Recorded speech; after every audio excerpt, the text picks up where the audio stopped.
Welcome, dear viewer, to the second episode in my series, Learn About Ontario's Trees with me.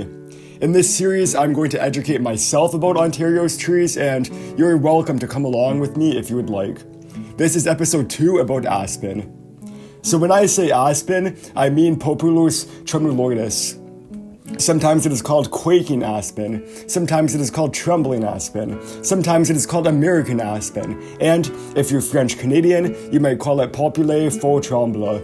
Pardon moi français. So this is the second most common tree in Ontario. There are different types of aspen trees, but it is predominantly this one, the Populus tremuloides.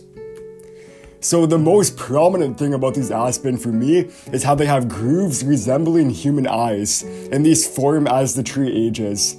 The thickness of the trunk is consistent throughout the length of the tree as you go up. Also, there are less branches close to the ground. There are few to none. Most of them are just like top heavy. So aspen are quick growers. They grow about 60 to 90 centimeters per annum for about 15 or 20 years.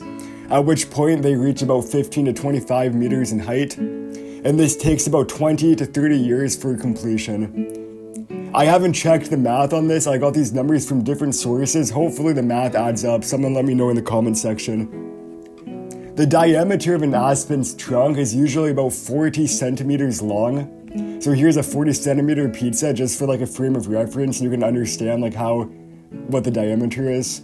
So an individual aspen tree lives for about 80 years.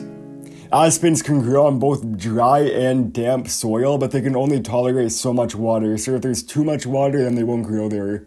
And also they require direct sunlight. Aspen hate shade. The leaves are about 3 to 7 centimeters in length. A lot of people say they look like a heart. I can sort of see it, but to me it looks more like a spade. So the leaves in autumn will turn yellow. It is uncommon for them to turn red. And also the underside of the leaf is a lot more light than the overside, which is like a darker green. The petioles, as you can see here, are flat. Like the petiole is like where my cursor is now, which like connects it to the twig. And this is what causes them to flap around in the wind, which is where they get that name, trembling aspen. There's also only one leaf per node. So the node is like where the petiole connects to the twig. So like it is right here where this cursor is. As you can see, there's only one leaf per node. And also they have an alternate leaf arrangement pattern, as you can see from this image. So this is the range of the aspen. It is actually the most wide range of any tree in the whole of North America. So you can see they range from Alaska all the way down to Mexico. And to me, when I looked at this map, it seems that like they follow the path that the glaciers took when they receded. Someone tell me you know what I'm talking about. Like, you know how like these lakes are all lined up in like a straight diagonal line because it's the path the glaciers took when they receded and they deposited all that water there. Like to me, it looks like the aspen had that same path going down. So here there are less of them, presumably from like the Rockies and maybe just like from like dry soil. And here in like northern Quebec and in Labrador, is because like they don't get proper drainage, so this land is like too wet for them.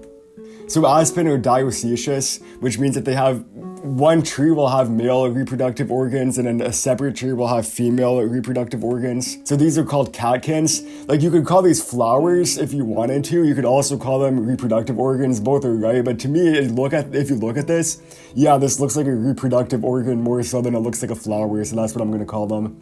So the catkins are 4 to 6 centimeters in length. They bloom before the leaves do on the trees. This is the male one on the left, which has the pollen. And this is the female one on the right, which has the seeds. So basically what happens is the wind just tosses them around, and the aspen hopes that the pollen from the male will land on the pollen for the female and it will fertilize. They're just like crossing their fingers. They hope it will happen. But it is actually less effective. And for this reason, they most often propagate themselves through clonal reproduction. So it has the word like clone in it. Basically, they create clones of themselves, but also to me, it's almost like a colony.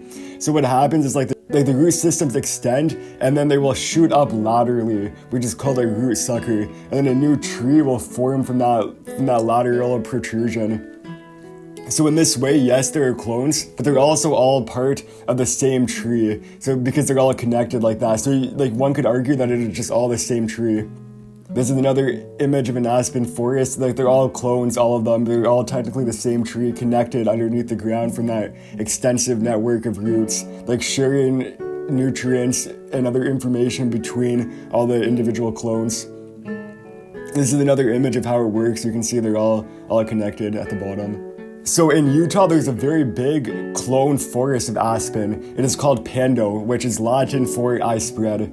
It is often considered the largest organism in the world by weight and the largest tree, if you choose to look at it from the perspective of these are all one organism. Pando is likely between 9,000 and 16,000 years old. Some people say 80,000, but there's less evidence to support that. So it consists of 47,000 stems across 106 acres. So since aspen is very pale and white, it evolved a natural sunscreen to protect it from burns. So if you rub the bark of an aspen, you can get like free sunscreen for free, and you can like put it on yourself and get protected from the sun.